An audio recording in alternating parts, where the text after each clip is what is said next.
Welcome to the official ArtPrize podcast, a limited series going behind the scenes of Grand Rapids' premier art competition. I'm your host, Steve Kelso. I'm a former ArtPrize reporter for Wood TV8, a former ArtPrize artist, and the owner of Kelso Communications, a proud ArtPrize sponsor.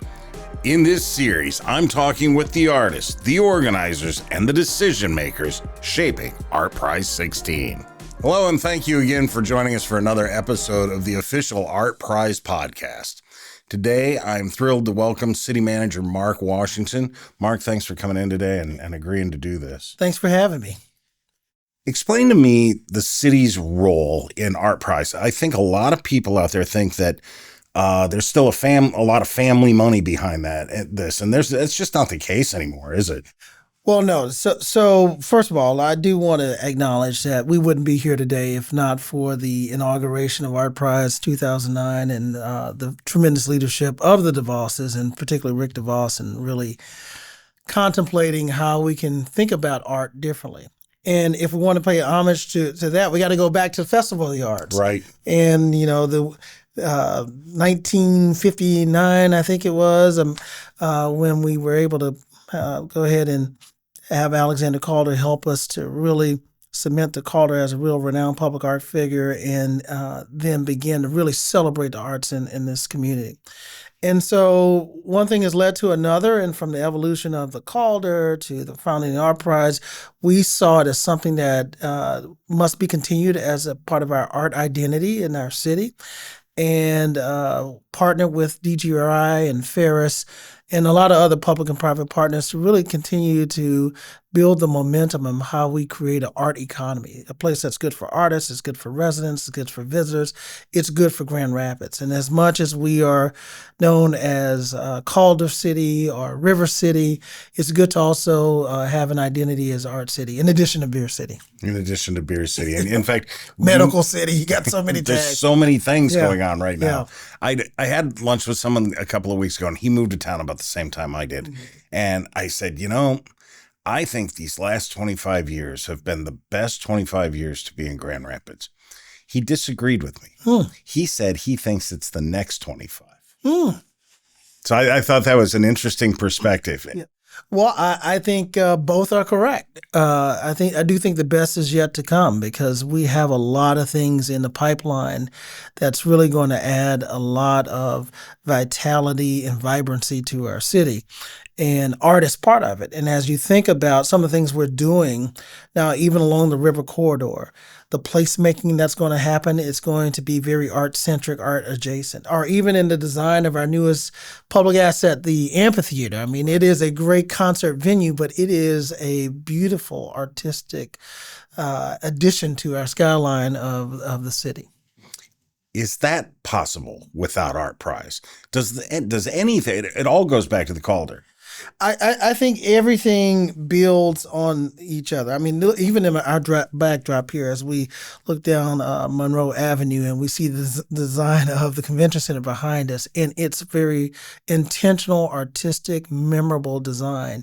I think all of this is an influence of us really wanting to be, our new executive director for ArtPrize, Tyler, has really been trying to tag us now with Art City, but Art City USA. And so I think that's something that we embrace, and there's a lot of local artists. If not, one thing builds on the other. And now we have preceding ArtPrize Tech Week. And that's kind of a South by Southwest vibrancy in Austin, where you have a lot of different things coming together at a major festival. But we also have Confluence as part of ArtPrize. We have the African American Music Festival. We now have fashion as part of ArtPrize, and the closing at the new amphitheater. And I mean, it's really all coming together beautifully. And to see over 1 million people over the course of ArtPrize in our city, it is electric, and it's something that we had to continue. You mentioned South by Southwest. What our viewers may not know about City Manager Mark Washington is that you were assistant city manager in Austin before coming here, and as such, you had a lot of a lot of the inner workings of South by Southwest. How did that inform your decision when someone said, "Hey, why don't you come consider Grand Rapids?" And Is it part of why you stayed? Yeah. Well, in Austin, the city was very instrumental in ensuring the growth and success of South by Southwest. And the hub of South by Southwest was at the city's convention center. And the convention center was one of the departments that I was responsible for at the city. And so, yes, all of the planning and permitting to support the festival, our departments and other departments around the city played a very important work. And for me to see firsthand how South by Southwest literally transformed the city of Austin, it was almost like another city coming to live within our city over the festival, the course of the festival. It did inform me of some things in terms of how we viewed ArtPrize, because when I arrived here in 2008, the Tech Week component was not part of it. It was more of the traditional public visible art, but now we're trying to incorporate the performing arts. And I really hate that we don't have the Festival of the Arts anymore, but I'm glad to see the symphony, the ballet, and others taking part of ArtPrize and really trying to every year do what was unthinkable before. And so I think I like the comment before. We've had a lot of good years since 2009, but I think some of our best years are still yet to come. I think so too. I mean, the city just is on a growth tear. I don't think that there are a lot of cities this size in the United States that can enjoy the same reputation as the city of Grand Rapids. Well, that's one of the things that really, I think, drew me and others here. You have so much density in terms of not only people in a small area, but experiences. To see a Broadway show, to go to a concert, both now indoor and outdoor concert, and to have, world-class entertainment, to have affordable quality of life and affordable living, and really just great place to be. And someone coming from Texas, what I'm really appreciating is the Four Seasons. Believe it or not, because in Texas, there's a joke here about there's two seasons in Michigan, both winter and construction. Well, in Texas, there's two seasons, hot and cold, and it stays hot longer than it does cold. So I'm actually really enjoying the ability to experience the entire summer. All day being outside, but also in the winter and the spring, enjoying the change of seasons and all this community has to offer. So much to offer. Let's talk for a minute about there is a perception out there. I hear from people, Grand Rapidians, who tell me that ArtPrize has jumped the shark. It is just not what it used to be. And yet, when I read through the studies that GVSU puts together every year after ArtPrize, we're on steady growth. We brought 1 million people into this town last year, but that was not anomalous. That is a continuing trend. The amount of money that's left behind by people is a huge thing. How do we get around that attitude? What's it going to take for us? That is, all the performance indicators and the metrics indicate that, we're on the right trajectory. We have more artists this year than we will have had in many years participating in ArtPrize. We'll have a record number of venues this year as well. The economic impact is the greatest it's been, over $80 million last year. And so what I think has happened, we talked about South by Southwest. What distinguishes ArtPrize from South by Southwest is many of the amenities and experiences are at no cost.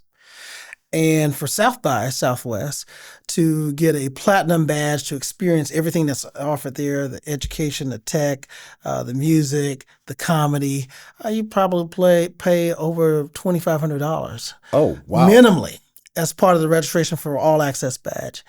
And here you can come and you can catch free transportation and absolutely experience most of it for nothing. And sometimes I think when people experience something at no cost, they forget what the real cost is. Nothing is really free.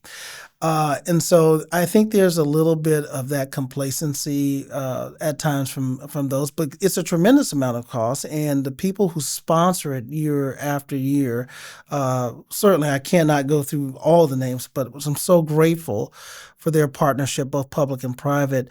And I think we have to do better to have people appreciate it, because what happens then is the appreciation comes at when people lament that it's no longer here, like Festival of the Arts. I can't tell you how many people who are so now mourning the loss of Festival of the Arts, and I am too. But I asked myself, where were those people when the call for help and support was out at that time? And I hope that it doesn't become the same with ArtPrize.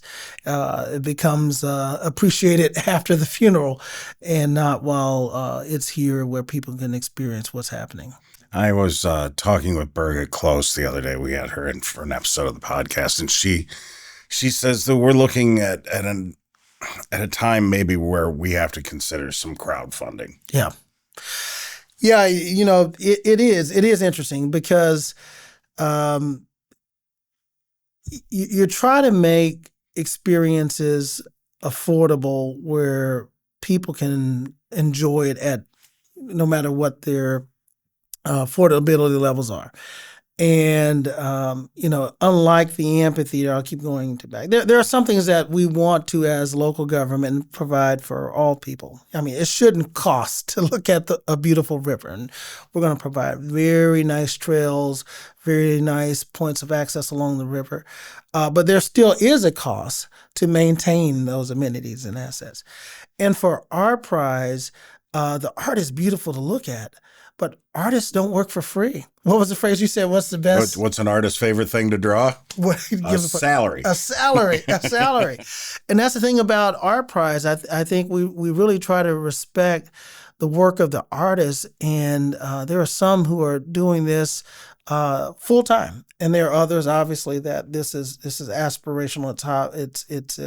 It's secondary vocation, but regardless of where they are, we want to make sure that we respect the work of the artists, and I think you asked about some of the differences in Austin and in Grand Rapids.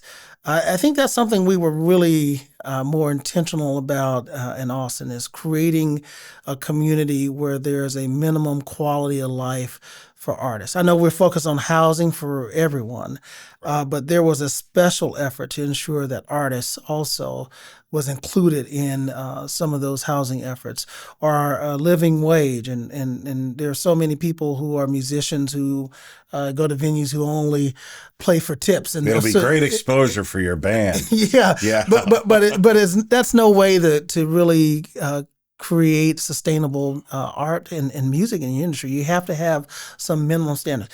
And again, going back to your point, Birgit's point, we're going to have to figure out how to create additional revenue. Not that the city, we're not using any of the money from ArtPrize to fund our operation. Obviously, there's an economic benefit from sales of hotels and jobs and people being employed. But we really want to make sure that we provide a minimum source of funding and quality of life for the artists themselves, so that everyone doesn't have to win the prize in order to feel good about participating in this effort in our city. Yeah, because of 1,000 artists, very few statistically are going to win that prize. That's right. And so many are drawn here by heart, by mission, by some sort of calling, and a calling doesn't necessarily pay the rent. Right. Well, and what I'm appreciative of now, a lot of people do get to display and sell the work, and you have some beautiful pieces here in your office that you personally have purchased through an ArtPrize. So thank you for your patronage. And I don't know if there's a way that you'll be able to show the pieces you have to the viewing audience, but we need that as well, for people to support the artists both during the festival and go to their studios afterwards and call them up and arrange for them to have bookings at some of your events. Well, and that's one of the things that ArtPrize does, is it creates a patron. I'd like to think that now here we are at ArtPrize 16. I'd like to think that we as a public have become a more sophisticated patron. I think so. And, one of the things we try to do at the city and City Hall is collect a couple of pieces like you every ArtPrize and display them throughout some of our public buildings and become a patron of the arts. I even one year participated in the ArtPrize. You did? Oh, yes. The Well, only with place, what? the only place it's hanging is in my living room. No one wants to Okay. find. Maybe one day it'll be worth something. But yeah, I think you're right. We're all becoming better patrons of the art. We're all are learning. We have a study right now citywide to think about how we can be more intentional around the arts and supporting the arts, because it's several things. One, it helps us with creativity and innovation, and the fact that we have Ferris State Kendall College of Art and Design right here in downtown Grand Rapids is very special. Two, I think the arts helps us with placemaking and thinking about how to reimagine spaces differently and having courageous conversations, interacting with people, and bringing people together and having some conversations that may be hard to have in traditional settings, but looking at a piece or looking at or thinking about an issue and an artist's interpretation may cause us to think about issues and view others differently. And so I think we're all learning to become better patrons here. You just mentioned the word courageous, and you told me that you participated in ArtPrize as an artist. I've always admired the bravado of an artist to display their work. Tell me about that part of the experience, and how did it change your relationship with ArtPrize to have participated? Well, I got it. It was one of the programs that you have the executives on paint program. Cynthia Hagedorn really recruited me to participate in that, and so I wanted to thank her.